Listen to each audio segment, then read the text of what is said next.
The deep rumbling sound came before anything else, vibrating through the ground and into the wooden planks beneath their feet, growing louder with each passing second until the entire structure around them seemed to shake with the force of approaching machinery. Greta Weber flattened herself against the rough wall and shifted her weight sideways without thinking, her body moving automatically to place itself between the source of that terrible noise and the two younger women who sat trembling on their thin mattresses behind her. She had turned 23 that winter, though she had stopped counting birthdays years ago, and in those years she had learned one fundamental truth about survival. Protection meant putting your own flesh between danger and those who were smaller, younger, more fragile than yourself. Behind her, Liesel's voice emerged as barely more than a whisper, yet somehow cutting through the mechanical thunder that was getting closer with every heartbeat. "Tanks from America," the 19-year-old girl managed to say, her fingers working nervously at the fabric of the worn dress she wore, creating new creases on top of the permanent ones that 3 years of constant anxiety had pressed into the grey material. Ingrid Schneider maintained her upright posture on the edge of her cot, her spine straight despite everything. The habits of her former profession as an educator still visible in the way she held herself even now at 28 years old. "They're using the main road to come through," she stated with the kind of precise observation that had once served her well in classroom settings, though her grip on the thin blanket was tight enough to drain all colour from her knuckles. "The German soldiers evacuated before the sun came up this morning, abandoned all their equipment and supplies." She paused, unable to complete the thought aloud. "Abandoned us too." The room fell into a silence broken only by their shallow, rapid breathing and the growing roar of engines approaching from outside. Through the single window, its glass clouded with years of accumulated grime, Greta could make out dust rising into the pale spring sky, illuminated by weak April sunlight. This room had contained her for 4 years, ever since uniformed men had appeared in her village when she was just 19 and informed her family that the Reich required her services for critical wartime labour. The deception had been so convincing, so wrapped in official authority and patriotic duty, that her mother had actually helped pack a small travelling case containing her nicest dress and the prayer book that had belonged to her grandmother. That prayer book had disappeared during the brutal winter of 1943, exchanged for a portion of bread barely large enough to sustain life. But Greta still carried every prayer in her memory, even though speaking them aloud had become impossible. The mechanical noise reached a crescendo before cutting off abruptly, leaving behind a silence so complete that it felt unnatural. In that quiet, Greta could distinguish male voices calling out in English, commands delivered with the sharp authority of soldiers securing new territory, words she couldn't translate but understood in the way prey understands the language of predators. She had heard German officers issue similar orders when establishing control over new locations, had learned to recognize that particular tone of men asserting dominance over conquered ground. "Don't leave my side," she whispered to the other 2 women, though she knew the instruction was meaningless. There was no rear exit, no hidden passage, no route of escape. They had learned years ago not to search for such things, not to waste energy hoping for options that didn't exist. The sound of heavy military boots crunching across gravel grew closer, multiple pairs moving in coordinated formation. Greta felt her body arranging itself into the position that had kept her breathing through 4 years of horror. Shoulders pulled back, gaze directed downward, hands loosely clasped at her waist, present but not forward, yielding but not shattered. She had needed months to perfect this delicate balance, to find the exact middle point between resistance and submission that minimized violence. Liesel produced a small sound of terror and pressed her back against the far wall of the room. She had been only 16 when they transported her from the Hamburg Institution for Orphaned Children, telling her she would work in a munitions factory, the youngest of all of them, the most vulnerable. She had never developed the ability to conceal her fear the way the others had learned to do, her terror always visible, always honest, always raw. Focus on your breathing, Ingrid murmured, her instincts as a teacher surfacing despite the circumstances. Just keep breathing steadily. The boots halted directly outside their door. A man spoke in English, then another voice responded. Greta caught the word secure and understood enough to know they were discussing the building and its contents, the inventory of what they had captured. She had become expert at understanding the language of being counted, catalogued, and assessed like property. The door handle rotated slowly, metal squeaking against rust. Greta straightened her posture and raised her chin a fraction, not in defiance, but in presence, making herself immediately visible. She had learned that being seen right away was preferable to being discovered attempting concealment. Men who found you hiding assumed guilt, assumed you possessed something worth punishing.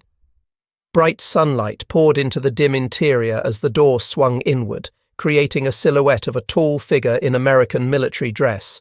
Behind him, additional soldiers were visible, younger men with clean-shaven faces and pressed khaki uniforms that carried the scent of soap and starch rather than sweat and tobacco smoke.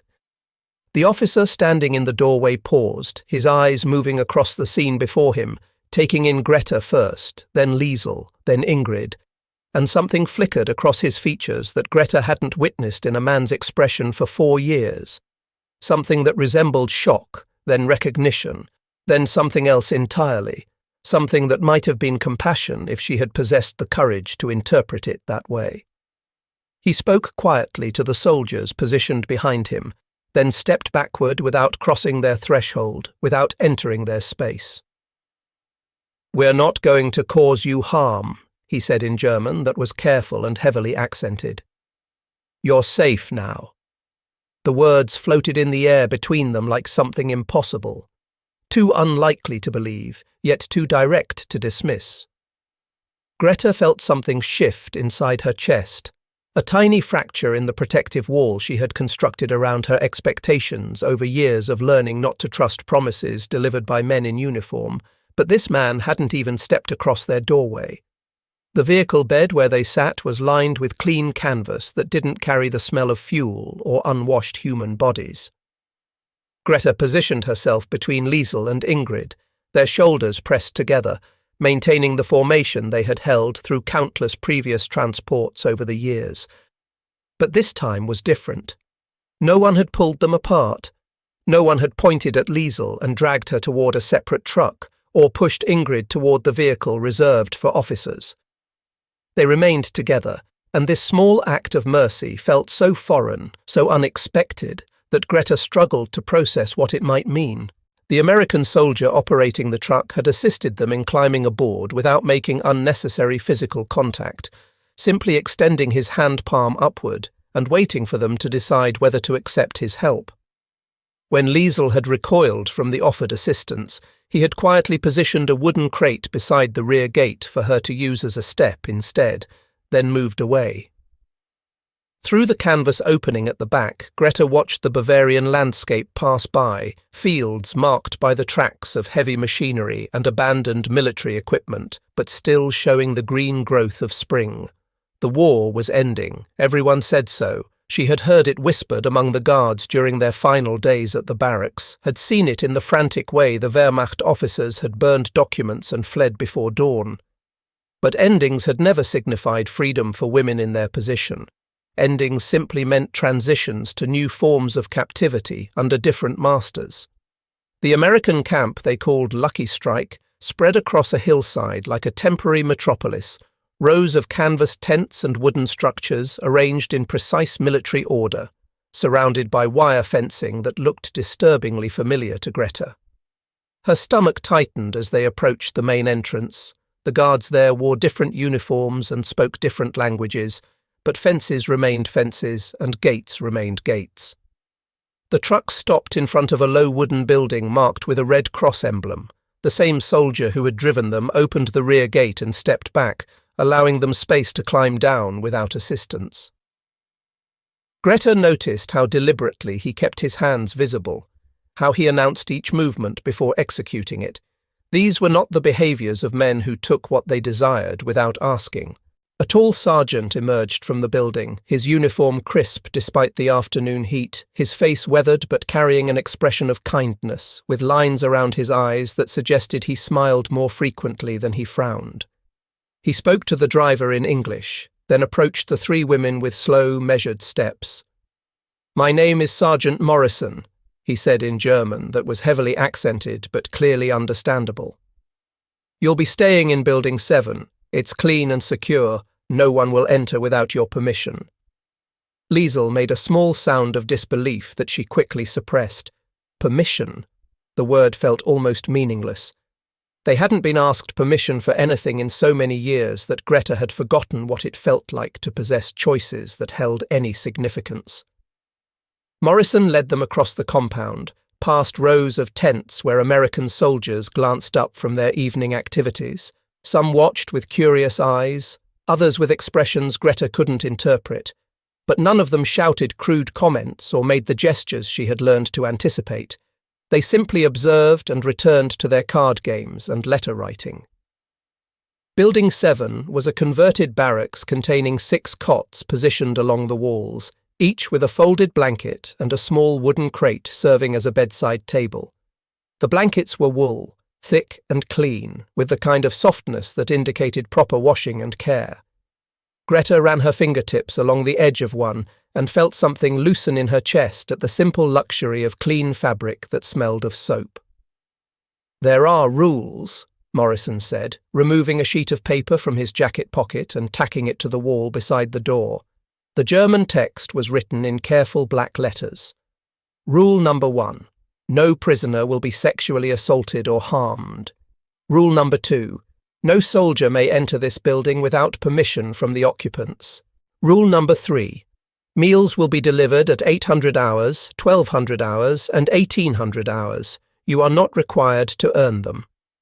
Ingrid stared at the posted rules with the intensity of someone attempting to decode a foreign language. "This is—" she began, then stopped, as if the words she needed didn't exist in any language she knew. A young guard appeared in the doorway carrying a metal pot and 3 bowls. He was barely older than Liesel, with the soft features of someone who had probably been working on his family's farm a year earlier. He set the pot on the floor just inside the door and stepped back immediately. "Soup," he said in broken German, his cheeks flushing pink with the effort of communication. "Hot soup for eating." When he reached toward Liesel to hand her a bowl directly, she flinched so violently that she stumbled backward and collapsed onto one of the cots. The young guard froze, his face going pale with horror at having frightened her. Morrison appeared beside him instantly. "Johnson," he said quietly in English, then switched to German. "We announce ourselves, we maintain distance, we allow them to come to us." The guard, Johnson, nodded rapidly and placed the bowls on the floor beside the pot. "Sorry," he whispered in German. "Very sorry. No hurt. No hurt."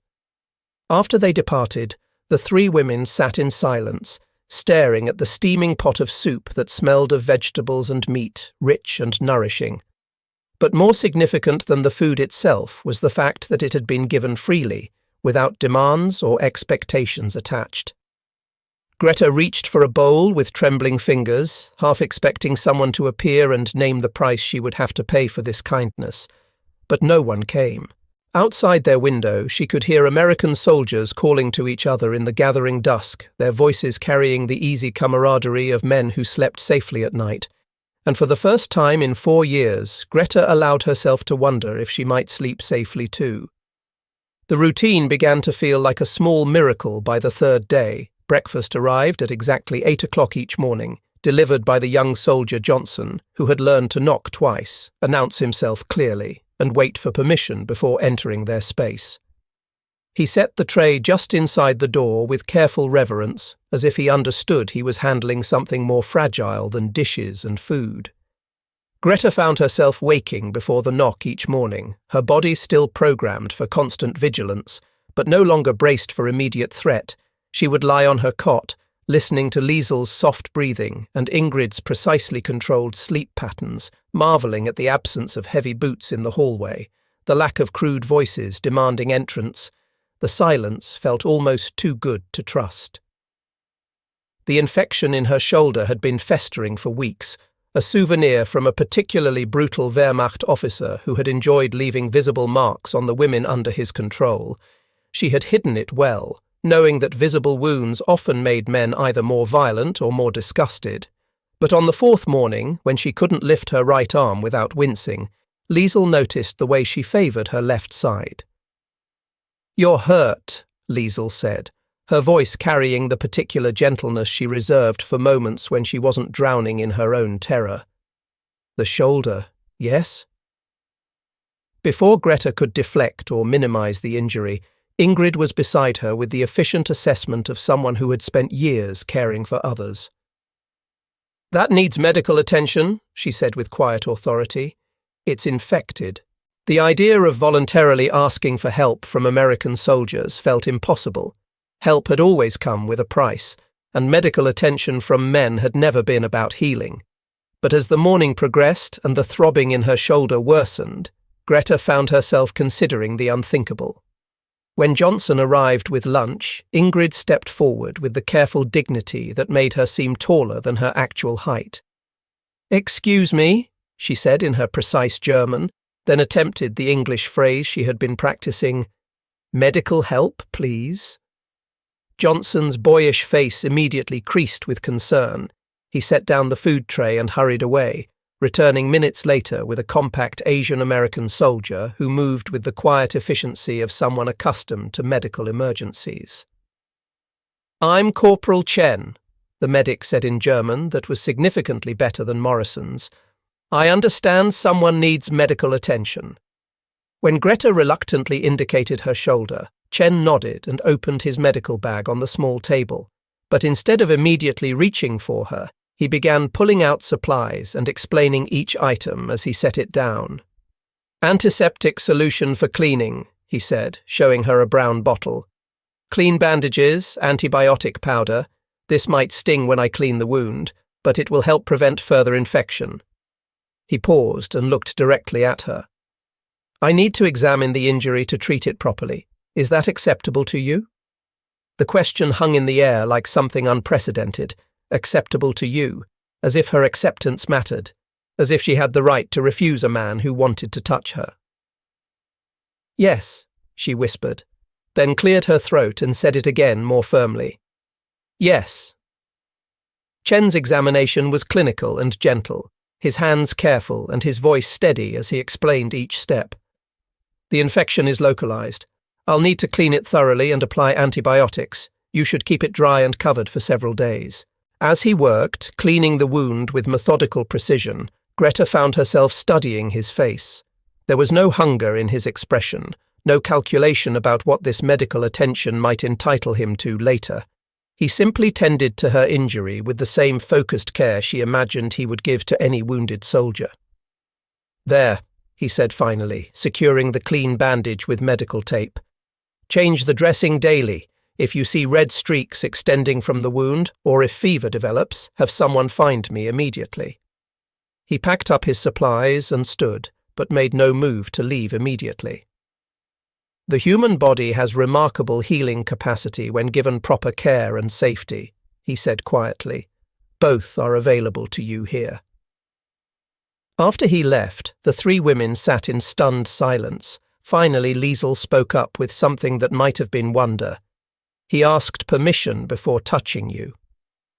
"And he explained everything," Ingrid added, her teacher's mind cataloguing the unprecedented experience. Every step, every supply, every reason. That evening, when Morrison made his routine check, Ingrid surprised herself by stepping forward. "The Red Cross," she said carefully. "Do they carry letters to find family?" Morrison's weathered face softened. "Yes, they do. Do you have family you'd like to locate?" "My sons," Ingrid said, and the words seemed to unlock something that had been held tightly closed for years. "Twin boys. They would be 11 now. They were placed in American custody when I was—" She stopped, unable to finish the sentence. "I'll get you the paperwork tomorrow," Morrison said gently. The Red Cross has been very effective at reuniting families. That night, for the first time since they had arrived, the three women talked about something other than survival. Liesl mentioned that she had once wanted to be a teacher, like Ingrid. Greta spoke haltingly about her mother's garden, how the roses climbed the cottage walls each summer. Ingrid described her son's laughter, the way they had run to greet her each day after school. Their voices grew stronger as they spoke, losing the whispered quality that had become second nature over years of captivity. Outside their window, the American camp settled into its evening routine, the sounds of safety and normalcy drifting through the spring air, and for the first time in years, tomorrow felt like something to anticipate rather than simply endure. The film reel arrived on a grey morning when the spring air carried more chill than warmth. Greta noticed the change in the camp's atmosphere before she understood its source. Conversation stopped abruptly when soldiers passed their building, and the easy laughter that had become familiar background noise grew sparse and strained. Morrison appeared at their door just after breakfast, his usually steady demeanour replaced by something heavier. Behind him stood a soldier Greta hadn't seen before, a compact man with hard eyes and shoulders that seemed to carry invisible weight. "This is Corporal Sullivan," Morrison said in his careful German. "He'll be working with our unit for the next few weeks." Sullivan's gaze swept over the three women with an expression Greta recognized from years of reading men's faces for signs of danger. It wasn't the clinical assessment of the medic Chen or the gentle concern of young Johnson. This was evaluation, judgment, the look of someone trying to determine guilt or innocence. "Ma'am," Sullivan said stiffly, nodding toward Ingrid as the eldest, but his voice carried an undertone that made Liesl unconsciously step closer to Greta. After they left, an uncomfortable silence settled over Building 7. The easy routine they had begun to trust felt suddenly fragile, as if a single suspicious look could shatter the safety they had barely begun to accept. The change became more pronounced over the following days. Guards who had grown accustomed to casual conversation now maintained professional distance. Johnson still delivered their meals with careful courtesy, but his boyish smile seemed forced, and he avoided meeting their eyes directly. It was Corporal Chen who finally explained what was happening. He arrived to check Greta's healing shoulder with his usual medical bag, but his typically calm demeanour seemed strained. "There has been new information about the concentration camps," he said quietly as he examined her wound. "Film footage, documentation. The soldiers are processing what they've seen." Greta felt her chest tighten.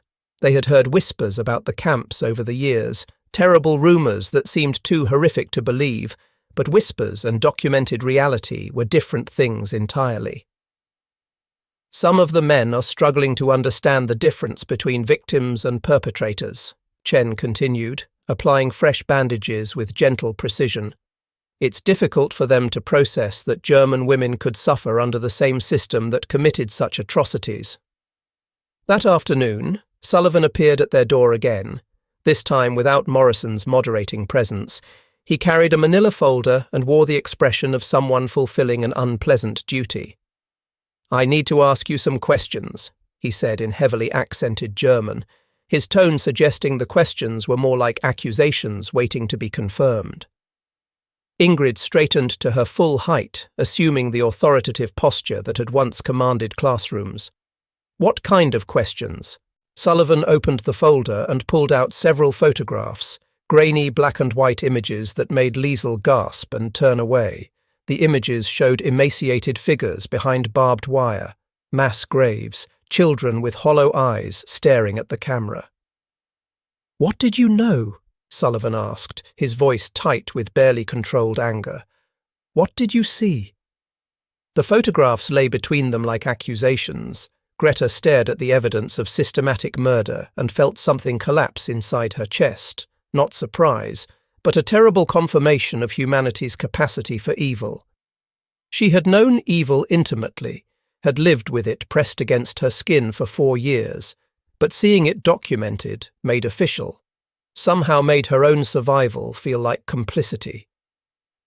"We knew we were nothing," she whispered, her voice barely audible. "We knew we didn't matter."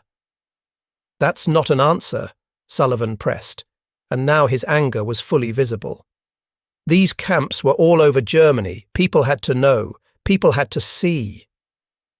Liesel began to shake, her fragile stability crumbling under the weight of Sullivan's accusation. "They told us we were lucky," she said, tears streaming down her face. "They told us we could have been sent to work camps instead, we thought. We thought they meant factory work." Ingrid's teacher instincts kicked in, even as her own composure threatened to break. "We were told we were serving the Reich," she said with bitter precision. "We were told we were the price paid to protect others."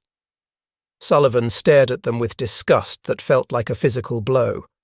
"How do we know you're not just as guilty as the rest of them?"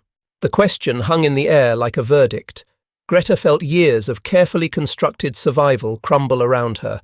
The shame she had fought so hard to contain came flooding back, mixed now with the terrible knowledge that while they had been trapped in their own hell, others had suffered and died in ways that made their own torture seem almost merciful by comparison.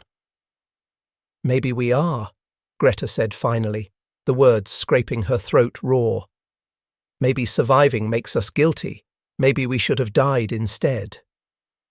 Sullivan gathered up the photographs and stood, leaving them with their shame and the horrible certainty that their brief taste of dignity had been a cruel illusion. They huddled together on the cots as darkness fell, no longer 3 women healing, but 3 conspirators in history's greatest crime, marked by their survival as surely as if guilt had been tattooed on their foreheads. Outside their window, the American camp continued its evening routines, but now those sounds felt distant and condemning, as if even the spring air carried judgment against them. The silence in Building 7 had weight now, pressing down on them like a physical thing. For 3 days after Sullivan's interrogation, the women barely spoke, moving through their routines like ghosts haunting their own lives. They accepted their meals with downcast eyes and whispered thanks, waiting for the inevitable moment when someone would realize the truth about what they were and take away even these small mercies.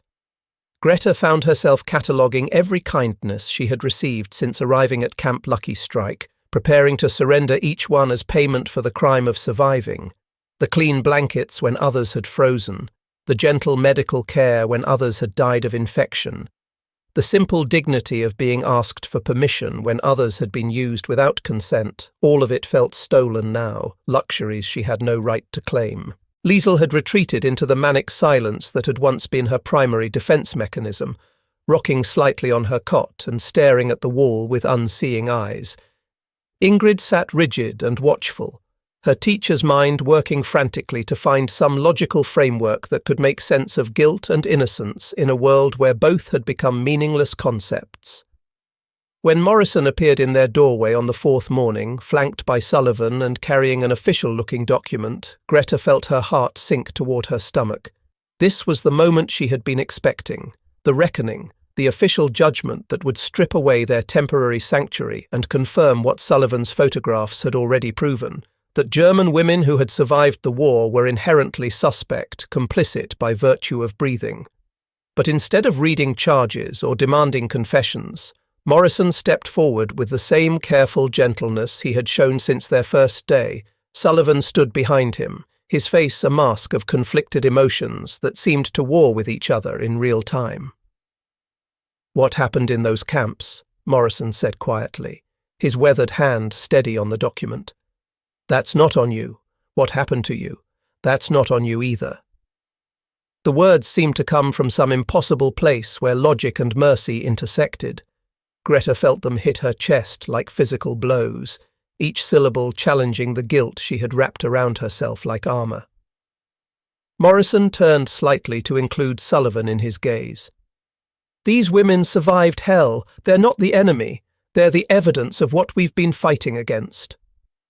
Sullivan's face crumpled slightly, as if some internal dam had finally given way. He looked at Greta with eyes that seemed to see her clearly for the first time, not as a representative of German guilt, but as a young woman whose childhood had been stolen and whose innocence had been weaponized against her. "How old were you?" he asked in halting German, his voice stripped of the accusation that had defined their previous interactions. When they took you. 19, Greta whispered, the number feeling both ancient and impossibly young. Sullivan closed his eyes briefly, and when he opened them again, something fundamental had shifted. Jesus, he breathed in English, then struggled with the German words. My sister, she's 19 now, at home in Ohio. He extended his hand toward Greta, not to take anything from her, but to offer support as she stood. The gesture was small but monumental, the first time in 4 years that a man had reached for her with the intention of lifting her up rather than pulling her down. I'm sorry, he said, and his voice cracked slightly on the words. My brother died fighting this system. I thought anger would honor him somehow, but he would be ashamed of me right now. He would want me to help you, not hurt you more. Morrison opened the document in his hands, not charges or condemnation, but Red Cross paperwork and repatriation forms. We've located Ingrid's sons, he said gently. They're safe in American custody in Munich, healthy and asking about their mother every day. Ingrid's careful composure finally shattered. She wept not from pain or shame, but from the foreign sensation of hope fulfilled, of maternal love rewarded rather than punished. Liesl reached for her with shaking hands, and for the first time in days, her young face showed something other than terror. You'll all be transferred to the repatriation center next week, Morrison continued. But I want you to understand something before you go. He looked at each of them in turn, his expression carrying the weight of absolute conviction. Tell people what you saw here. Tell them some of us. Remembered you were human when the world forgot. Greta felt something shift inside her chest, not the cracking of breaking, but the settling of pieces, finding their proper places. She had been 19 when they stole her life, but she was 23 now, and 23 was old enough to choose what to do with whatever life remained. Tell your families, she said, her voice growing stronger with each word, that 3 German women will spend the rest of their lives proving that mercy is stronger than cruelty. Outside their window, the spring afternoon carried the sounds of men preparing for peace rather than war, and for the first time since liberation, the future felt like something worth walking toward rather than simply enduring. The blankets they had been given remained clean and soft. The meals continued to arrive without demands attached, and the rules posted on their wall stayed in place. Visible proof that some men still chose humanity over hatred, even when hatred would have been easier, even when the evidence of atrocity made hatred seem justified. The 3 women sat together as evening approached, not speaking much but no longer sitting in the heavy silence of shame. Greta's shoulder was healing properly under Chen's careful attention. Liesl had begun to sleep through most nights without waking in terror. Ingrid had written her first letter to her sons with Morrison's help, carefully forming the words that would begin to rebuild the bridge between a mother and the children who had been taken from her. When Johnson brought their evening meal, he no longer looked afraid to meet their eyes. He had learned that these women were not monsters or collaborators or anything other than survivors of a system that had consumed them, and in learning that, he had become gentler, more careful, more human himself. The camp around them continued its orderly routine, men preparing for the massive task of transitioning from war to peace, processing prisoners and displaced persons, sorting through the wreckage of a continent torn apart by madness. And in the middle of all that chaos, 3 women sat in a clean barracks with posted rules protecting their dignity and bowls of hot soup that asked nothing in return. It was such a small thing in the scope of history, such a tiny gesture of decency in an ocean of atrocity, but for Greta and Liesl and Ingrid, it was everything. It was the difference between believing humanity was irredeemable and believing it might still be worth saving. The spring night settled over Bavaria with unusual warmth, carrying the scent of new growth and the distant sound of frogs singing in the marshes, sounds of life continuing despite everything, sounds of a world that would somehow have to find a way forward from the darkest chapter of human history. And in Building 7, 3 women who had been told they were nothing began to believe they might be something after all, might be worth protecting, worth healing, worth remembering as more than just victims or statistics or footnotes in the record of war crimes. They were Greta and Liesel and Ingrid. They were 19 and 23 and 28. They were daughter and sister and mother. They were women who had survived when surviving seemed impossible. And they were learning, slowly and painfully, to believe that survival might be enough, might even be a form of resistance against the system that had tried to destroy them. Morrison returned the next morning with more Red Cross forms and information about the repatriation process. He explained the steps carefully, never rushing, never assuming they understood, always checking to make sure his German was clear enough, always treating them with the same respectful distance he would show to any other displaced persons in his care. Sullivan accompanied him, and though his presence had once felt like judgment, it now felt like protection, another guard against a world that had proven itself capable of unspeakable cruelty. The repatriation centre in Munich is well organised, Morrison explained, spreading out the paperwork on the small table. They have medical facilities, counsellors, people who specialise in helping families reconnect. Ingrid, your sons are there now, waiting for you. Ingrid's hands trembled as she reached for the papers, after 3 years of not knowing whether her boys were alive or dead, whether they remembered her or had been taught to forget her. She would see them again in less than a week. The reality of it seemed too large to comprehend, too wonderful to trust. "What about us?" Liesel asked quietly, her voice still carrying the uncertainty of someone who had learned that good things were usually temporary. "Greta and me? We don't have family waiting." Morrison looked at her with gentle understanding. "The Red Cross will help you locate family members if they're still alive, and if they're not, there are programs to help you resettle, start new lives. You won't be abandoned." The word abandoned hung in the air, reminding all of them of how easily they had been abandoned before, by their country, by their families who hadn't known where they had really been sent, by a world that had looked away from what was happening to women like them. But Morrison's tone suggested that this time would be different. This time the abandonment had ended. Over the next few days, the routine continued with its small miracles. Chen checked Greta's shoulder daily and expressed satisfaction with how well it was healing. Johnson brought meals with increasing confidence, even attempting small jokes in broken German that made Liesel smile despite herself. Sullivan appeared regularly, not to interrogate or accuse, but to sit quietly and listen when they felt like talking about their experiences. He never pressed, never demanded details they weren't ready to share, but he was present, bearing witness to their stories in a way that felt like the beginning of acknowledgement, the first step toward a world that might actually care what had happened to them. The other women in the camp began to emerge from their own buildings, tentative and watchful, testing the boundaries of this new reality. They gathered in small groups during the day, sharing whispered conversations in German, comparing experiences of liberation and captivity, trying to make sense of American soldiers who seemed genuinely committed to treating them as human beings rather than spoils of war. Greta watched these interactions from a distance at first, still cautious, still waiting for the moment when the facade of kindness would crack and reveal the familiar patterns of exploitation underneath.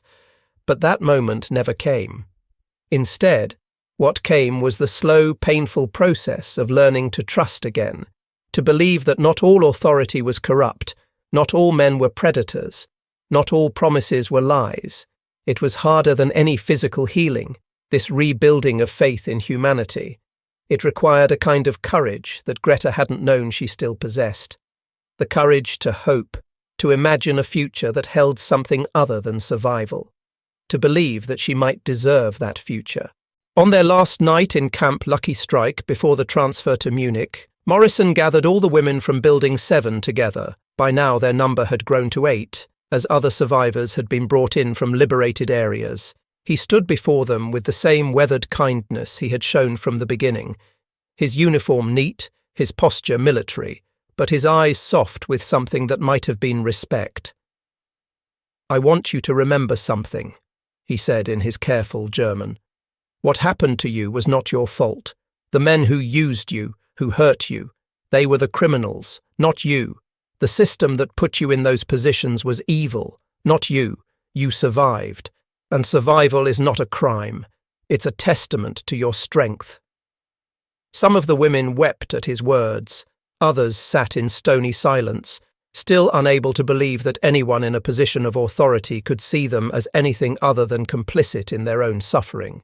But Greta felt those words settle into her chest like seeds that might someday grow into something resembling self-forgiveness. The world is going to struggle with what happened during this war, Morrison continued. There will be trials and tribunals and attempts to assign blame and mete out justice, but I want you to know that your survival is not something you need to justify or apologize for. You were victims of a system that treated human beings as property, as objects to be used and discarded, and now you're survivors of that system, and that's all you need to be. Sullivan stepped forward, his face no longer carrying the harsh judgment of their first meeting. I want to apologize, he said, his German still halting but sincere, for my initial reaction, for looking at you and seeing perpetrators instead of victims. My brother died fighting the regime that did this to you, and I thought honoring his memory meant hating everything German. But he wouldn't have wanted me to hurt people who had already been hurt enough. He was better than that, and I need to be better than that too. The silence that followed his words was heavy with emotion. Liesl was crying quietly. Ingrid sat with her head bowed and her hands folded in her lap. Greta felt tears on her own cheeks, but made no move to wipe them away. Let them fall. Let them bear witness to this moment of acknowledgement. Let them mark the boundary between before and after. The transfer to Munich happened on a warm April morning. Trucks arrived early, and the women gathered their few possessions.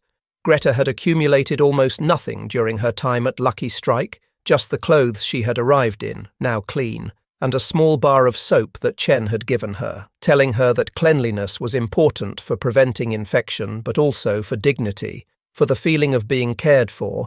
She held that bar of soap like a talisman as she climbed into the truck.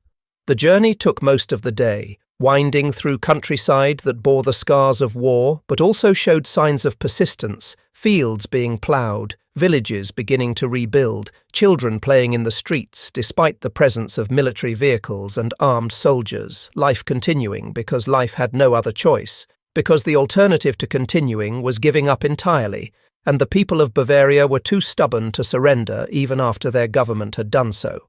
Munich appeared on the horizon as the sun began to set, a city damaged but not destroyed, its famous architecture still visible among the rubble and reconstruction. The repatriation centre occupied several large buildings near the centre of the city, surrounded by more wire fencing but also by gardens and open spaces, where displaced persons could walk and sit and begin to imagine themselves as free people again. Morrison accompanied them to the centre, ensuring they were properly processed and assigned to appropriate accommodations. He spoke to the Red Cross workers in English and German, making sure they understood that these women required special care, special sensitivity, that they had been through hell and needed time and space to heal. The workers nodded with professional understanding. They had seen thousands of survivors by now, had learned to recognize trauma in all its forms. Ingrid's reunion with her sons happened in a small courtyard garden. Morrison had arranged it carefully, giving her time to prepare, to steady herself, to find the words she would need to explain years of absence to children who had been 6 years old when they were separated and were now 11. Greta and Liesl waited nearby, not wanting to intrude on such a private moment, but unable to resist watching as a mother and her children found each other again. The boys approached cautiously, two identical faces with Ingrid's eyes and her late husband's strong chin. They had been well cared for in American custody, healthy and clean, but their expressions carried the wariness of children who had learned not to trust too easily. Ingrid knelt to their level, tears streaming down her face, arms extended but not grabbing, waiting for them to come to her. "Mama?" one of them said, the word tentative, testing, as if he wasn't sure he remembered what it meant. "Yes," Ingrid said, her voice breaking. "Yes, it's Mama, I'm here, I'm finally here." The boys looked at each other, some silent communication passing between them. Then simultaneously they ran forward into their mother's arms, and all three of them collapsed into an embrace that seemed to contain all the grief and loss and desperate hope of 3 years of separation. Greta turned away to give them privacy, her own tears flowing freely now, not from sadness, but from the profound relief of witnessing love survive despite everything. Witnessing proof that the bonds the war had tried to sever could still be mended. That evening, in their new quarters at the repatriation centre, Greta and Liesl sat together on adjacent cots, listening to the sounds of a city settling into night. Somewhere nearby, a radio played American music. Elsewhere, children laughed, the ordinary sounds of life that had seemed impossible just weeks ago. Liesl leaned her head against Greta's shoulder, seeking comfort in the way she had learned to do during their years of captivity. But this time the comfort was offered freely, without the undertone of shared terror. "What will you do?" Liesl asked quietly. "When they find your family, if they find your family, what will you tell them?" Greta considered the question carefully. She had been thinking about it ever since Morrison had first mentioned the Red Cross family location services, imagining the conversation with her mother, trying to find words that could explain 4 years of horror without causing unbearable pain, trying to decide how much truth a mother could handle about what had happened to her daughter. "I'll tell them I survived," she said finally. "I'll tell them that American soldiers treated me like a human being when German soldiers had treated me like property. I'll tell them that I learned mercy is real, even after years of believing it was just a fairy tale we tell children." Liesl nodded against her shoulder, accepting this answer, then asked the question that had been haunting both of them since their liberation. "Do you think we can ever be normal again? Ever forget what happened?" "No," Greta said honestly. "I don't think we can forget. I don't think we should forget, but maybe we can learn to live with the memory instead of being crushed by it. Maybe we can build new lives that acknowledge what happened without being defined entirely by it." They sat in silence for a while longer, two young women who had survived the unsurvivable, who had been used as weapons in a war they never asked to fight, who had been abandoned by their country and then rescued by men who owed them nothing, who had learned that human nature contained both the capacity for unspeakable cruelty and the capacity for unexpected mercy, and who now faced the difficult task of figuring out how to live in a world that had proven itself capable of both extremes. In the weeks that followed, the Red Cross located Greta's mother, alive but aged by war and worry, living in a small village that had been spared the worst of the fighting. The reunion was arranged with care, counsellors present to help navigate the emotional complexity of a mother and daughter finding each other again after years of forced separation.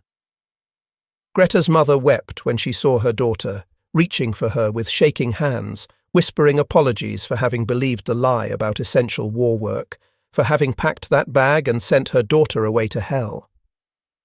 "You couldn't have known," Greta told her, holding her mother's weathered hands. "They were so convincing, so official, you trusted them because people are supposed to be able to trust their government. They talked for hours that first day, carefully at first, then with increasing honesty. Greta told her mother some of what had happened, not everything, not the worst of it, but enough for her mother to understand the years of suffering, enough to explain why her daughter flinched at sudden movements and couldn't bear to be alone with men she didn't know. Her mother listened with the kind of focused attention that spoke of love deeper than horror, deeper than shame, love that could hold the truth and not shatter. Liesl's family proved harder to locate. The orphanage in Hamburg had been destroyed by bombing, its records scattered or lost. The Red Cross workers searched diligently but found no living relatives, no one who remembered a girl named Liesl taken for factory work in 1942. She became one of thousands of displaced persons with no family to return to, no home waiting, no ties to pull her back into the world that had existed before the war. But Greta's mother, hearing about Liesl's situation, made an offer that surprised no one who knew her character. "Bring her to us," she said simply. "We have room, we have food. She can stay until she decides what she wants to do with her life." So Liesel became part of Greta's family, not by blood, but by the deeper bonds of shared survival. She helped in her mother's garden, learning to coax vegetables from the soil, finding peace in the simple act of nurturing growth. She taught herself to read better using books from the village library, pursuing the education that had been interrupted when she was 16. And slowly, carefully, she began to build a life that belonged to her, a life based on choices she made rather than demands imposed on her. Ingrid and her sons moved to a small town in southern Bavaria, a place far from the military installations and barracks that had consumed her years. She returned to teaching, standing before a classroom of children whose education had been disrupted by war, helping them find their way back to learning, to curiosity, to hope for futures that might hold something other than conflict. Her sons thrived under her care, the trauma of separation slowly healing as they relearned how to be a family. The three women stayed in contact through letters, sharing their progress and setbacks, their small victories and persistent struggles. They wrote about nightmares that still came, about the difficulty of trusting men, about the ways trauma surfaced unexpectedly in ordinary moments. But they also wrote about gardens and children and the slow satisfaction of building lives that mattered, lives that honoured their survival by creating something beautiful from the ashes of horror. Years later, when historians began to document the full scope of what had happened during the war, when the trials at Nuremberg revealed the systematic nature of the atrocities, when the world finally began to understand what had been done in the name of a madman's vision of racial purity, Greta was asked to testify about her experiences, to add her voice to the record of what the Wehrmacht had done to women. She agreed, though the process reopened wounds she had worked hard to heal. She stood before a panel of judges and lawyers and told them what it meant to be 19 years old and told you were needed for essential war work, what it meant to discover the lie only when it was too late to escape, what it meant to survive year after year by learning to make yourself compliant but not broken, present but not eager, available but not willing. She told them about the American soldiers who had liberated her, about Morrison and Chen and Sullivan and Johnson, about men who had chosen to see her humanity when it would have been easier to look away or take advantage. They gave us blankets, she said, her voice clear and steady. Clean blankets that smelled like soap, and they asked our permission before entering our quarters. It seems like such a small thing, but after years of having no right to say no, having no control over our own bodies or our own space, being asked for permission was revolutionary. Her testimony was entered into the record, one voice among thousands documenting the full scope of Nazi crimes. But for Greta, it was more than just historical documentation. It was reclaiming her own story, refusing to let shame or silence erase what had been done to her and women like her. It was standing up and saying, yes, this happened, and no, it was not my fault, and yes, I survived, and no, I will not apologize for surviving. The world moved on, as worlds do. The rubble was cleared, new buildings rose where old ones had fallen, children were born who had no memory of war, who learned about it only from books and the stories of older generations. Germany rebuilt itself, trying to reconcile its identity with the horror of what had been done in its name, trying to find a way forward that acknowledged the past without being paralyzed by it. Greta grew older with dignity, her shoulder healed but bearing a scar that reminded her of both the cruelty of the Wehrmacht officer and the kindness of the American medic who had tended to her without demand or expectation. She married eventually, a quiet man who had also survived trauma, who understood that some silences needed to be respected and some questions should never be asked. They built a modest life together, no children but a garden that grew more beautiful each year. Roses climbing the walls just like in her mother's cottage. Liesel became a teacher after all, specializing in working with children who had experienced trauma, using her own pain as a bridge to help others find their way through theirs. She never married, never quite learned to trust the intimate proximity that marriage required, but she built a life rich with friendship and purpose, with students who remembered her kindness and colleagues who respected her wisdom. Ingrid lived to see her sons grow into men, marry, have children of their own. She told her grandchildren stories about their grandmother who had survived the war, carefully editing the details to spare them the worst of it, but ensuring they understood that survival sometimes required impossible strength, that courage wasn't always loud and dramatic, but sometimes quiet and persistent, the simple act of continuing to breathe when breathing seemed pointless. The three women met occasionally over the years, their reunions growing less frequent as age and distance made travel difficult. But when they did gather, they would sit together in comfortable silence or easy conversation, no need to explain or justify, just the simple comfort of being with people who truly understood, who had been there, who knew. On the 50th anniversary of their liberation, they returned together to Bavaria, to the site where Camp Lucky Strike had once stood. The camp was long gone, replaced by farmland and forest, but they walked the approximate location of Building 7, imagining those cots and clean blankets, those posted rules that had seemed too good to believe.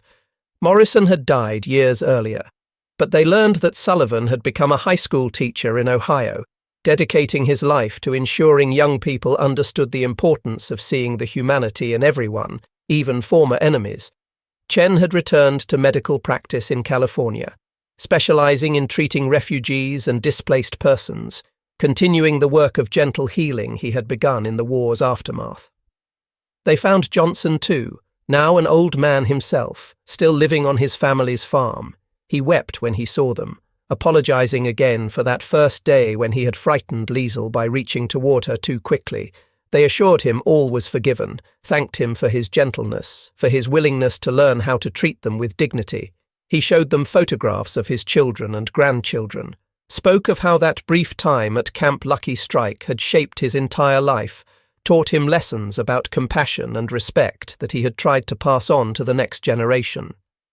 As the sun set over the Bavarian countryside, painting the sky in shades of gold and pink, the three women stood together one last time at the place where their healing had begun, where they had first learned that liberation could mean more than just freedom from physical captivity, that it could mean the restoration of dignity, the recognition of humanity, the possibility of hope. "We survived," Greta said quietly, her voice carrying the weight of decades. "And we did more than survive. We lived. We built lives that mattered. We refused to let what was done to us define everything we became. Mercy is stronger than cruelty," Liesel added, remembering the promise Greta had made all those years ago to Morrison. "We proved that. We lived it." Ingrid nodded, her teacher's mind finding the lesson in their shared story. "And we'll keep telling it, keep bearing witness, keep reminding the world that even in the darkest times, even when humanity seems to have abandoned all decency, there are still individuals who choose kindness, who choose to see each other as human beings worthy of respect and care." They linked arms, three old women who had once been 19 and 23 and 28, who had once been property and victims and statistics, who had survived to become mothers and teachers and gardeners and witnesses, who had taken the mercy shown to them by American soldiers in the spring of 1945 and turned it into a testimony that would outlast them all, proof that even after the worst of humanity has been unleashed, there remains the possibility of redemption, of healing, of choosing to be better than the systems that tried to destroy us. The stars began to appear overhead, the same stars that had looked down on this ground when it had been a military camp, when frightened women had huddled in Building 7, wondering if they would ever be safe again, when young soldiers had struggled to understand how to treat survivors of atrocities with the dignity they deserved. The stars had witnessed it all, and they would continue to witness, long after the last survivor had told the last story.